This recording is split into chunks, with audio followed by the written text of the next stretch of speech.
Life hacks for INFJs. Number 1.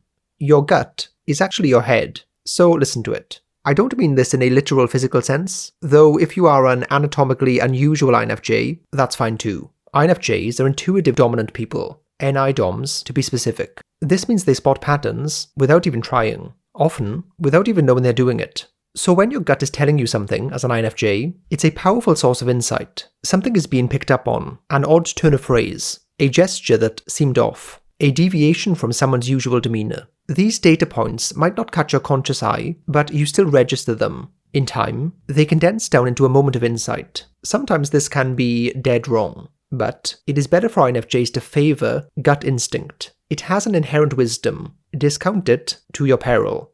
Number 2. Keep your two-ways limited. This one is less dodgy than it sounds. INFJs have many one-way relationships. There is a temptation to see this as a bad thing. It isn't. In fact, it's a source of much power. It's a strength. It creates imbalances though, ones where they're giving a lot, but not getting much back. Who is the therapist for the therapist? A simple tactic for INFJs is to keep their inner circle very small and select. These connections will be two-way in nature. I think it's very dangerous for INFJs to risk opening up to the wrong people. So, they should reserve that. Let people earn it. Number 3. Make your to-do lists non-time-bound.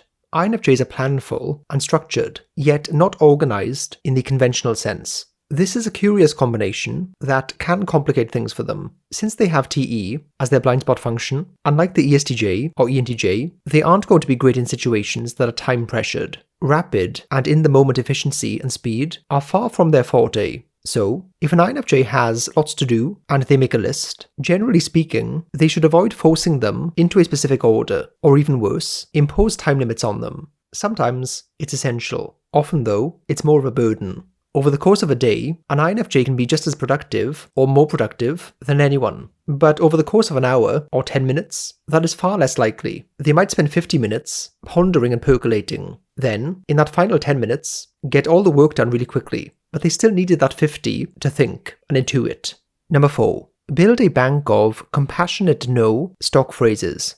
No is the most useful word for an INFJ, but it is not an easy one to deliver. Saying no with compassion is an art form. It will be the difference between whether you're in control of your own life or not.